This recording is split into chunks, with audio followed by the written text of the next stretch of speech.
Welcome back. और अब बात करते हैं बैंक लॉकर्स के वारिस के बारे में। आरबीआई ने घोषणा की है कि अब किसी भी व्यक्ति के निधन के बाद उसके बैंक खाते और सेफ डिपॉजिट लॉकर की संपत्ति के लिए कानूनी वारिसों द्वारा दावा करने के लिए प्रक्रिया को आसान बना दिया गया है और स्टैंडर्डाइज भी कर दिया गया है। उसमें एक रूपता भी यहाँ पर जो है वो लाई गई है, क्योंकि हर कोई बैंक जो है अपने अपने हिसाब से इसके नियम तय भी कर रहे थे। आजकल जो है ये प्रक्रिया बैंक ने अपने अपने हिसाब से तय कर रखी है, जिससे परिवारों को अक्सर असुविधा झेलनी पड़ती है, लेकिन अब इसको स्टैंडर्डाइज कर दिया है, यूनिफॉर्म कर दिया है। इसी पर बात करते हैं। प्रतीक शाह जुड़ गए हैं मेरे साथ, फाइनेंशियल सर्विसेज लीडर हैं ईवाई इंडिया के। बहुत बहुत धन्यवाद प्रतीक आपका, और स्वागत है बनो अपना फाइनेंस मिनिस्टर में। एक ऐसा मुद्दा जो कि भारतीयों के लिए बहुत काम का है, बैंक लॉकर में पैसे रखना, अपनी कीमती चीज़ें रखना, एसेट्स रखना, विश्वास रखता है हर भारतीय। अब बताइएगा कि मृत्यु उपरांत जो है अलग अलग बैंकों की अपनी अपनी एसओपीज थे क्लेम करने को लेकर। अब इसमें कैसे इनको एक तो कैसे आसान बनाया गया है, और दूसरा स्टैंडर्डाइज्ड रूल्स क्या कहते हैं? सबसे पहले आईबीए की एक गाइडलाइन थी 2014 में, बट वो गाइडलाइन थी। तो आपने जैसे कहा, हर बैंक के अपने अपने रूल्स थे क्लेम करने के लिए लॉकर से, और डिपॉजिट में जो पैसे हैं वगैरह वो क्लेम करने के लिए। बट अभी जो ड्राफ्ट गाइडलाइंस अभी अगस्त में आई है, एक स्टैंडर्डाइजेशन लाया गया है। आरबीआई की कंसिस्टेंट ये ट्राई रही है कि ईज ऑफ बैंकिंग बनाया जाए, कस्टमर्स को या डिपॉजिटर्स को असुविधा ना हो अपने पैसे निकालने के लिए, और लॉकर से डिपॉजिट, लॉकर में जो सामान है वो लेने के लिए।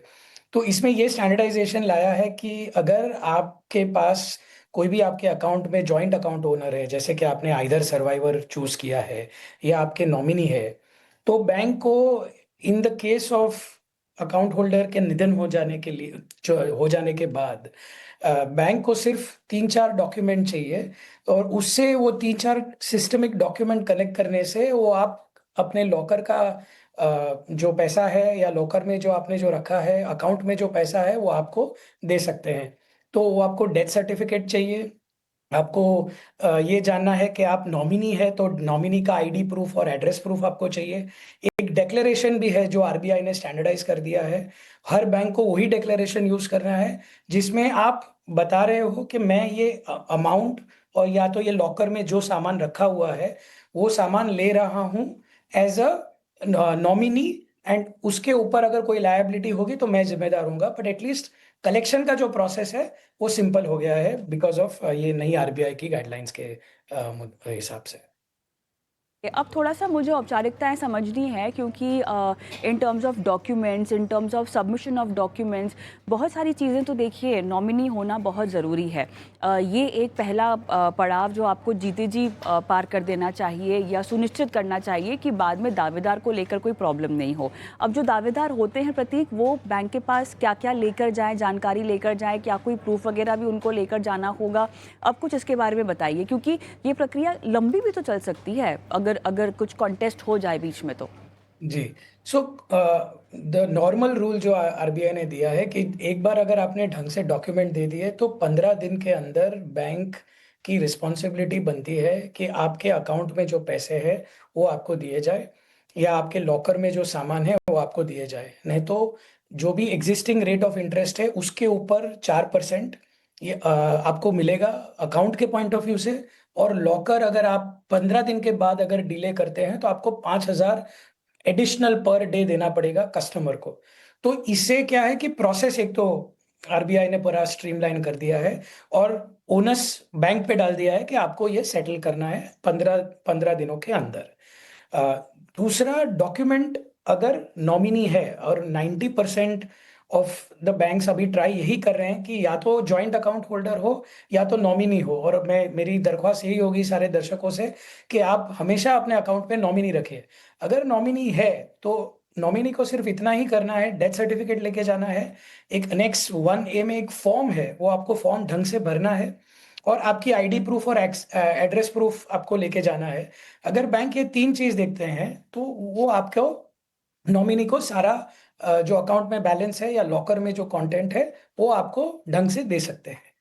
और अगर नॉमिनी नहीं है तो प्रक्रिया थोड़ी ज्यादा है।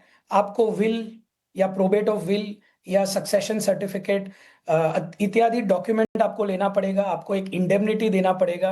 आपको वो 15 लाख से ऊपर अगर सामान है, 15 लाख से ऊपर अगर बैलेंस है, तो आपको एक उसका नोटराइजेशन भी करना पड़ेगा। बट ये क्लियरली आरबीआई ने कहा है कि क्या चाहिए।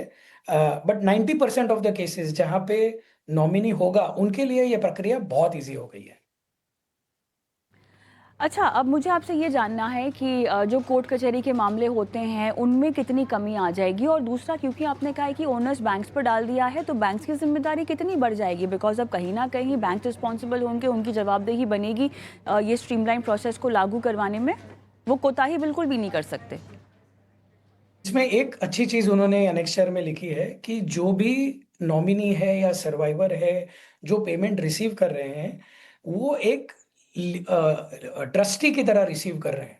तो इसका मतलब अगर बाई चांस कोई विल है जो बैंक को पता नहीं है, या कोई और क्लेम है जो बैंक को पता नहीं है, तो जो व्यक्ति वो बैंक से जो अमाउंट लेते हैं या लॉकर से जो अमाउंट लेते हैं, वो एक फिड्यूशियरी या ट्रस्टी की कैपेसिटी में लेते हैं, और उनके ऊपर लायबिलिटी होगी वो फ्यूचर ऑब्लिगेशंस जो आएंगे उसको देने के लिए। तो इससे एक फायदा ये है कि वो आप डिक्लेरेशन, जो भी व्यक्ति वो नॉमिनी या सर्वाइवर करके पैसे लेता है या लॉकर से सामान उठाता है, वो एक डिक्लेरेशन जरूर देता है कि कोई अगर दूसरी लायबिलिटी आती है तो उसके लिए वो जवाबदार होगा, बैंक नहीं।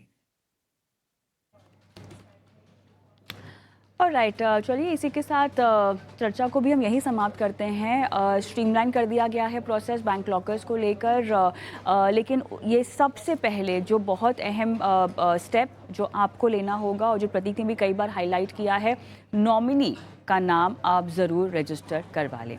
बहुत बहुत धन्यवाद प्रतीक, आपका समय दिया और इस मामले को समझाया दर्शकों को भी।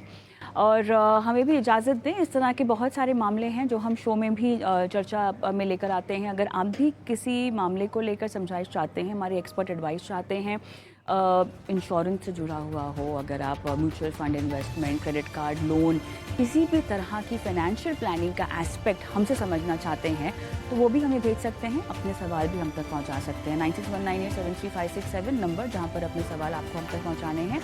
यूट्यूब के ज़रिए भी सवाल पूछ सकते हैं, वहाँ भी हम लाइव होते हैं। आज का भी शो देख सकते हैं, पुराने भी शोज़ देख सकते हैं, और कोई सवाल पूछना चाहें तो कमेंट बॉक्स में भी अपने सवाल डाल सकते हैं। तो बनो अपना फाइनेंस मिनिस्टर, एक ऐसा शो जहां पर आपकी लाइफ फाइनेंशियल प्लानिंग होती है, इन्वेस्टमेंट स्ट्रैटेजीज आपको समझाई जाती हैं ताकि आप उनको यूज़ कर सकें अपनी फाइनेंशियल प्लानिंग में। दीजिए इजाज़त, नमस्कार।